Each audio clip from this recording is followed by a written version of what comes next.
Assalamualaikum warahmatullahi wabarakatuh. Hamdan wa syukran lillah, salatan wa salaman ala rasulillah. Amma ba'du. Selamat pagi anak-anakku kelas 7 SMPIT Darul Quran yang Pak Mutakin banggakan.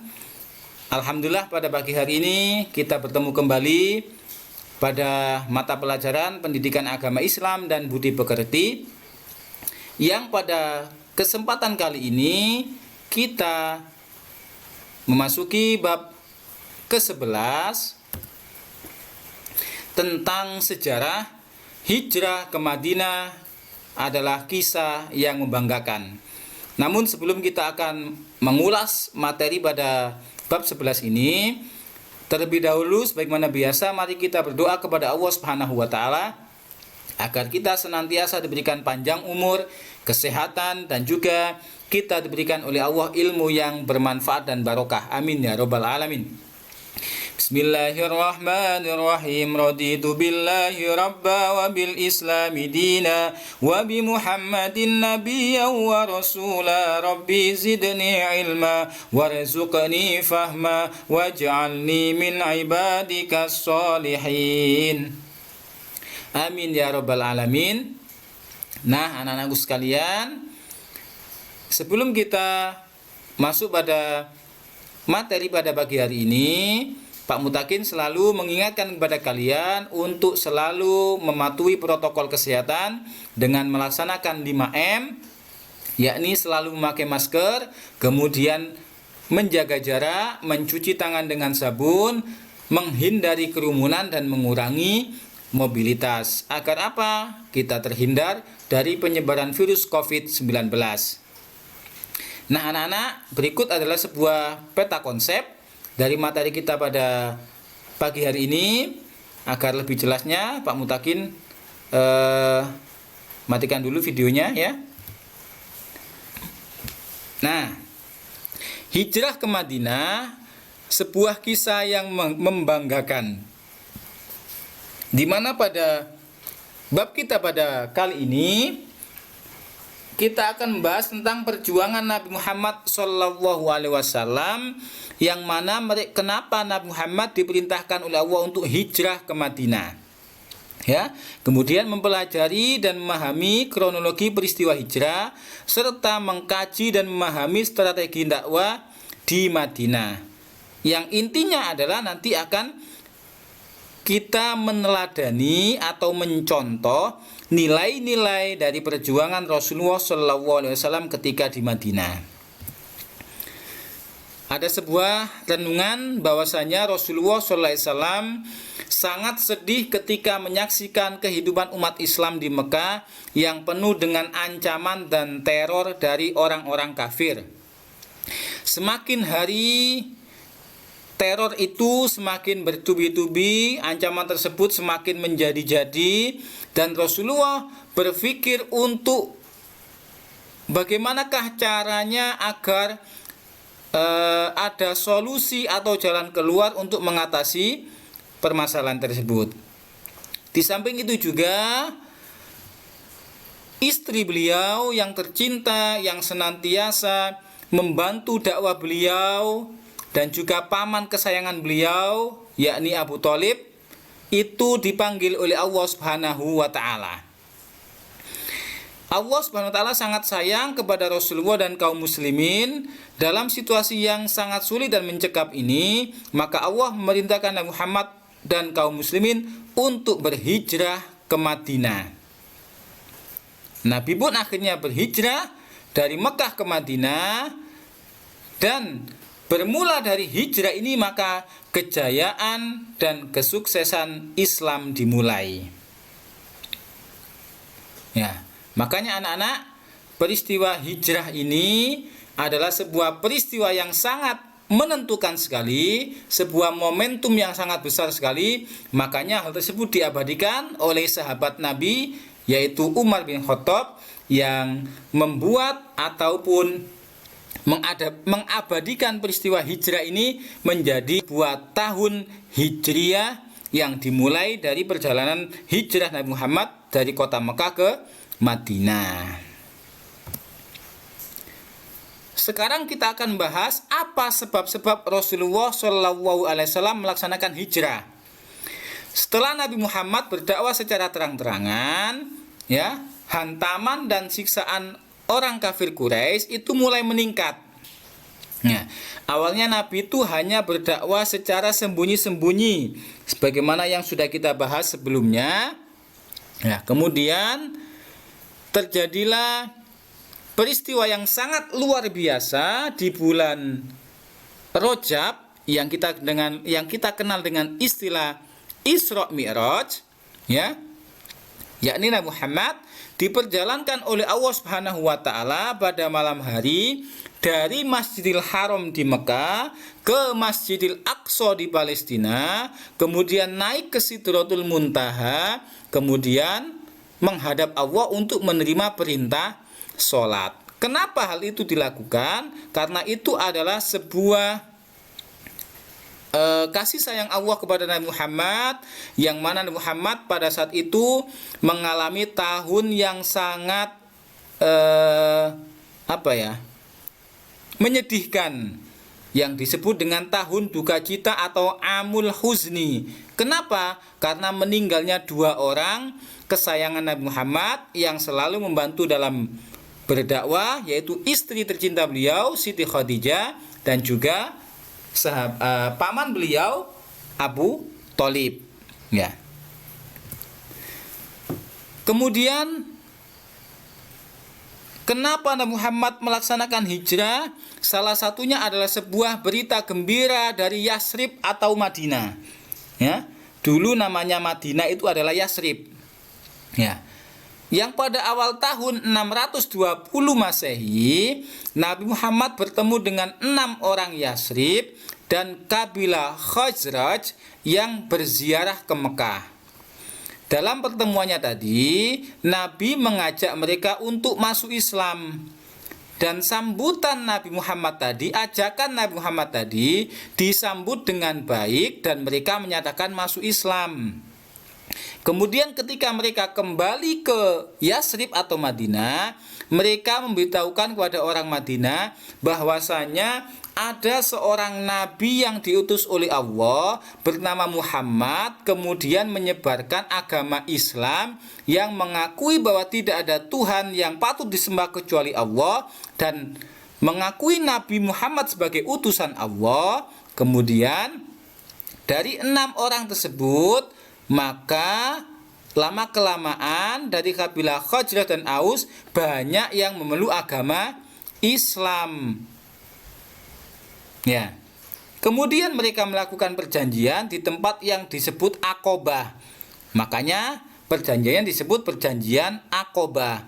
Yang intinya atau isi perjanjiannya adalah tidak akan mensekutukan Allah dengan yang lain, tidak akan mencuri, yang ketiga tidak akan berzina, yang keempat tidak akan membunuh anak-anak, dan yang kelima tidak akan saling memfitnah, serta yang keenam tidak akan mendurhakai Nabi Muhammad Shallallahu Alaihi Wasallam.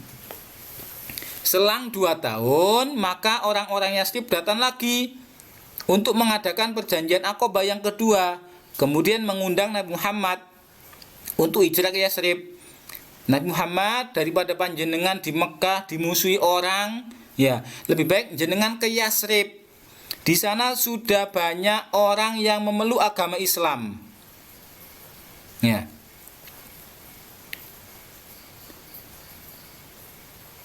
Ajakan mereka, ya, untuk Nabi hijrah ke Yasrib.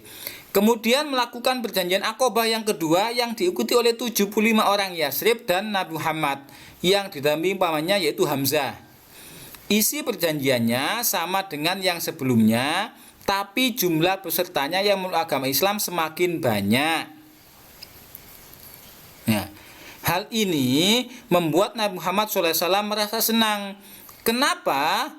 Karena umat Islam di daerah Yasrib semakin berkembang pesat.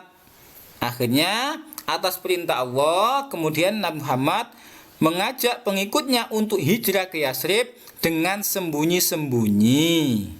Ya, jadi Nabi Muhammad memerintahkan sahabat yang terdekatnya untuk hijrah ke Madinah atau ke Yasrib sembunyi-sembunyi. bertahap berapa orang ya. Tapi Nabi Muhammad tetap di Mekah sementara dulu ya, masih bertahan bersama Abu Bakar dan Ali bin Abi Thalib. Nah, kemudian akhirnya rencana hijrah Rasulullah SAW ini didengar oleh orang kafir Quraisy. Wah, ini Muhammad ini ya semakin hari semakin menjadi-jadi. Kalau sampai Muhammad ini hijrah ke Madinah, kemudian dia mendapat pengikut di sana dan banyak, kemudian memerangi kita, maka kita akan kalah. Lebih baik kita kepung saja rumahnya Muhammad. Ya. Akhirnya kekhawatiran orang kafir Quraisy akan berkembangnya Islam di Yasrib, kemudian mereka menyuruh pemuda untuk mengepung rumah Nabi Muhammad Shallallahu Alaihi Wasallam, ya, agar tidak lari. Dan pada malam itu pula Nabi Muhammad membisikkan kepada Ali bin Abi Thalib, keponakan beliau, agar memakai selimut beliau dan terbaring di tempat tidurnya. Mohon maaf ya.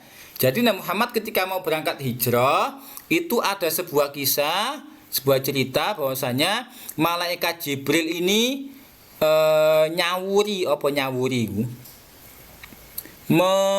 menyirati ya orang-orang kafir yang mengepung rumah Nabi Muhammad dengan pasir. Ya, itu kok gak kelilipan, namanya gak kelihatan ya. Akhirnya ketika Nabi Muhammad keluar dari rumah beliau, orang-orang ini gak ada yang melihat. Karena pandangannya ditutupi oleh Allah Subhanahu wa taala. Baru setelah Nabi Muhammad ini sudah jauh, mereka seakan tersadar. Wah, ayo dikepung aja Muhammad, ayo diparani mlebu omah. Nah, akhirnya ketika mereka masuk ke dalam rumah, mereka mendapati ada di tempat tidur itu ada orang yang berselimut. Wah, iki paling Muhammad, ayo dipateni nyai. Ya.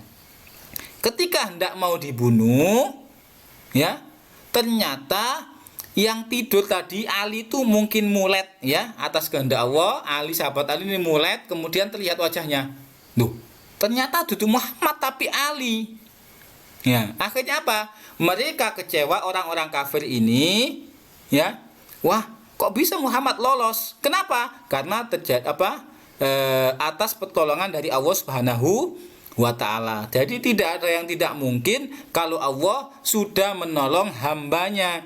Makanya kalian jangan sampai putus asa dan jauh dari Allah Subhanahu wa ta'ala. Selalu sholat 5 waktu, mengaji, berbakti kepada orang tua, dan rajin berdoa kepada Allah Subhanahu wa ta'ala. Karena tidak ada hal yang tidak mungkin kalau kita senantiasa berdoa kepada Allah Subhanahu wa ta'ala, maka Allah akan menolong kita. Kalau kita pikir secara akal, kalau sudah dikepung rumahnya, ya pasti Nabi Muhammad akan dibunuh. Tetapi karena Allah yang menolong, Nabi Muhammad bisa lolos. Ya. Oke, kemudian selanjutnya, setelah larut malam, Nabi Muhammad menuju ke rumah Abu Bakar dan mengajaknya hijrah. Kemudian mereka menuju ke Gua Sur, ya, naik ke Jabal Sur, Gunung Sur, ya. Di Arab itu zaman dahulu itu masih keadaan padang pasir dan juga bebatuan. Kalau siang panasnya minta ampun, naudzubillah, ya. Seakan-akan ubun-ubun, tahu ubun-ubun ya, bun-bunan ini koyok umep ya, saking panasnya. Kalau malam itu dinginnya luar biasa sampai menusuk ke tulang. Bayangkan Nabi Muhammad saat itu hijrah dari Mekah ke Madinah yang jaraknya kurang lebih 400 sampai 500 km. Ya, Malang Jogja, jalan kaki. Ya. Kenapa? Ya karena tadi untuk menghindari ancaman dari orang-orang kafir Quraisy. Kemudian mereka, Nabi Muhammad naik ke atas gunung namanya Gunung Sur, ya, kemudian masuk ke dalam gua. Dan jalan yang ditempuh adalah jalan yang tidak mungkin dilewati oleh manusia. Memilih jalan yang terjal, yang banyak batu, ya. Kenapa? Agar orang-orang Quraisy tidak mengejar. Dalam perjalanannya Nabi Muhammad dan Abu Bakar kemudian singgah di Gua Sur selama 3 hari 3 malam. Tidak ada pun yang tahu kecuali Abdullah bin Abu Bakar dan kedua orang putrinya Aisyah dan Asma, dan pembantu mereka Amir bin Fuhairah. Tugas Abdullah adalah mencari informasi, kemudian pada malam harinya informasi tersebut disampaikan kepada Muhammad dan juga ayahnya. Jadi anaknya Abu Bakar, si Abdullah ini, ya, ini tugasnya. Oh, engkau rencanai wong kafir katin nang kene. Nah, dikandani Nabi Muhammad sama Abu Bakar biar berhati-hati.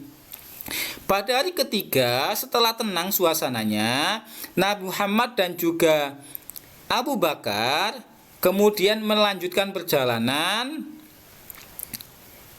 kembali lewat jalan yang tidak pernah dilalui manusia. Berarti jalan yang berbahaya, penuh batu dan penuh duri.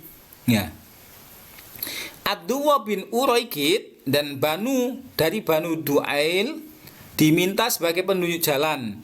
Kemudian keduanya membawa Nabi Muhammad dan Abu Bakar dengan berhati-hati ke arah selatan, kemudian menuju Tihama di dekat pantai Laut Merah. Ya. Jadi ada sebuah cerita ketika Nabi Muhammad di Gua Sur itu sempat orang-orang kafir Quraisy ini mau mengepung, mau masuk. Ya, ternyata Allah Subhanahu wa taala kemudian mengirim sebuah laba-laba untuk menutupi pintu masuk gua tadi. Ya. Karena sarang laba-laba ini belum rusak, maka mereka menganggap, oh, berarti di dalam ini tidak ada manusia. Kenapa? Karena sarang laba-labanya pun masih utuh, tidak sobek atau tidak rusak. Kemudian dalamnya juga ada burung merpati yang sedang mengerami anaknya, telurnya. Itu adalah kuasa dari Allah Subhanahu wa taala. Kemudian mereka berjalan sampai mereka orang-orang kafir ini menjadi frustasi. Kemudian mereka membuat sayembara, siapa yang dapat membawa Nabi Muhammad hidup atau mati, maka akan mendapat hadiah besar dan juga jabatan yang tinggi. Konon hadiahnya adalah 100 ekor onta. Ya, 100 ekor onta itu kalau sekarang ya berarti sama dengan 100 Ninja Kawasaki. Nah, berarti berapa? 50 juta kali 100. Berapa nak? 5M. Nah, hadiahnya 5M.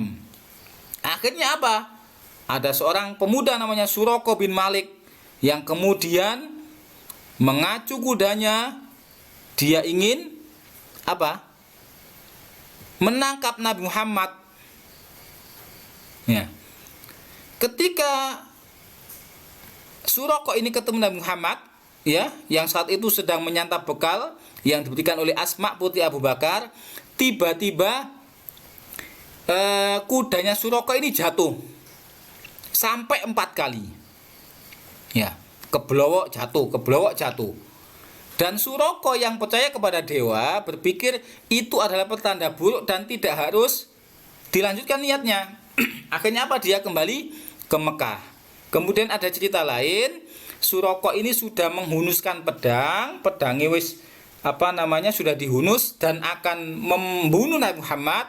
Namun ketika mau sampai, kudanya ini jatuh, kemudian pedangnya terlepas. Akhirnya pedang ini dipegang oleh Nabi Muhammad. Ya, dikembalikan. Lain kali kalau naik kuda itu hati-hati. Nah, setelah dikembalikan, Suraqah tidak berterima kasih. Malah Suraqah ini kemudian apa? Mau menebas lagi. Wahai Muhammad, ini adalah tempat yang sepi dan kamu tidak punya orang yang menolong kamu. Kalau aku bunuh kamu, siapa yang akan menolongmu? Nah, Muhammad dengan tegas dan yakin mengucapkan Allah. Ya. Kemudian setelah itu Suraqah menjadi gemetar badannya dan pedangnya jatuh. Kemudian diambil oleh Nabi Muhammad dan pedang tersebut mau dihunuskan ke Suraqah. Wahai Suraqah, kalau sekarang kamu yang saya bunuh, siapa menolongmu? Ya. Tidak ada Nabi Muhammad kecuali engkau mau memaafkan aku. Akhirnya dimaafkan oleh Nabi Muhammad dan Suraqah ini kembali ke Mekah. Subhanallah, itu adalah akhlak Nabi Muhammad yang ketika mau dibunuh pun beliau mau memaafkan orang yang membunuh. Ya, itulah yang harus kita contoh sebagai umat beliau. Kita harus apa? Kalau berbuat salah, sering meminta maaf, dan kalau ada orang yang meminta maaf kepada kita, kita harus hendaknya memaafkan. Nah, kemudian anak-anak, sampailah Nabi Muhammad di sebuah tempat yang namanya Quba. Kemudian beliau di sana membangun sebuah masjid. Ya, jadi sebelum sampai di Madinah, beliau membangun masjid di Quba. Ini adalah masjid yang pertama kali dibangun oleh Nabi Muhammad Shallallahu Alaihi Wasallam. Ya, alhamdulillah Pak Mutakin sudah pernah mengunjunginya. Mudah-mudahan kalian nanti kita diberikan oleh Allah harta yang melimpah, diberikan oleh Allah kemudahan, diberikan oleh Allah kesehatan dan panjang umur, bisa berziarah ke Mekah dan ke Madinah. Amin ya rabbal alamin. Setelah 4 hari di Quba, kemudian Nabi Muhammad melanjutkan perjalanan ke Madinah. Ya, dan tiba di perkampungan Bani Salim bin Auf tepat waktu sholat Jumat. Kemudian Nabi Muhammad melaksanakan sholat Jumat. Maka inilah sholat Jumat yang pertama di dalam Islam, dan khutbahnya pun merupakan khutbah yang pertama. Kemudian pada tanggal 12 Rabiul Awal, Nabi Muhammad tiba di Madinah, ya, atau Yasrib yang saat itu, dan kedatangan beliau sangat dinantikan oleh masyarakat Madinah. Saking senangnya, mereka kemudian membawa sebuah genderang, membawa sebuah, kalau sekarang itu kayaknya rebana atau terbang, dipukul-pukul sambil menyanyikan sebuah lagu atau sebuah syair. Tala'al badru alaina min saniyatil wada. Nah, itu saking senangnya mereka menyambut kedatangan Nabi Muhammad Shallallahu Alaihi Wasallam, dan Nabi pun tidak melarang.